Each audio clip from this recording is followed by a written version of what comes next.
জন্মাষ্টমীর ব্রত।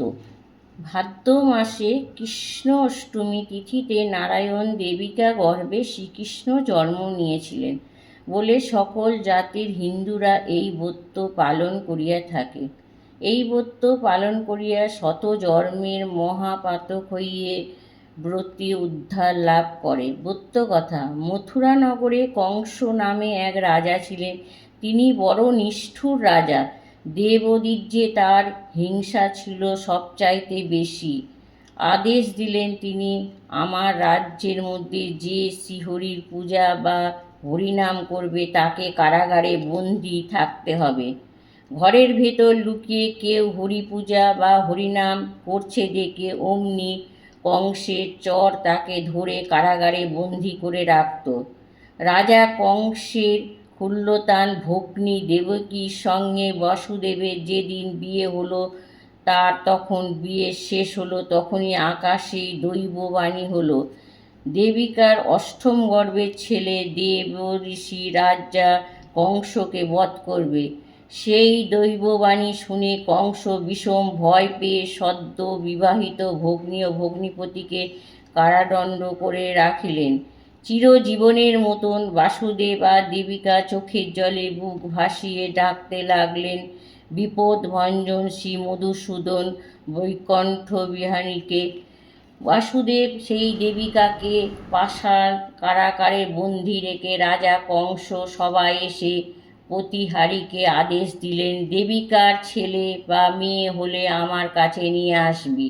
আমি নিজের হাতে সেই সকল শিশুকে পাষাণে আছড়ে মেরে শেষ করে দেব।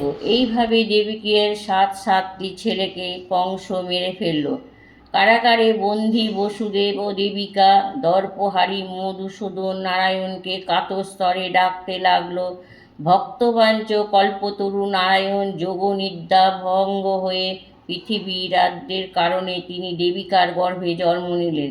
সেদিন ভাদ্র মাস কৃষ্ণপক্ষের অষ্টমী তিথি, রাত প্রথম প্রহর, তাই আবার দুর্যোগ অন্ধকারের আকাশে রোহিণী নক্ষত্র ভগবান নারায়ণ জন্ম নিলেন সেই পাষাণ কারাগারে। অমনি স্বর্গ হতে সব দেবগণ পুষ্পবৃষ্টি করতে সদ্যজাত পুত্রের মাথায় ভগবান নারায়ণের অপূর্ব মায়ার অভাবে প্রভৃগণ ঘুমিয়ে অচেতন হয়ে পড়ল। সেই সময় দৈববাণী হলো যে, বাসুদেব তুমি এক্ষুনি নন্দলয়ে গিয়ে এই পুত্রকে গোপনে রেখে নন্দরানী যশোমতীর একমাত্র কন্যা প্রসব করেছে তাকে নিয়ে চলে এসো। বসুদেব তখনই নিজে পুত্রকে কোলে নিয়ে নন্দলয়ে চলে গেলেন এবং নন্দরানী যশোমতী কোলের কাছে নিজে পুত্র দিয়ে যশোমতীর কন্যাকে নিয়ে সে দেবিকার কোলের কাছে দিলেন। এত যে সব কাণ্ড হলো, কেউ তার কিছু জানতে পারল না। সবাই নারায়ণের মাথায় ঘুমে অচৈতন্য হয়েছিল। এদিকে সকাল হতেই প্রহরীরা দেখল কারোর জন্য শিশু কাঁদছে। তখন তারা জোর করে মেয়েটিকে নিয়ে গিয়ে রাজা কংসের হাতে তুলে দিলেন।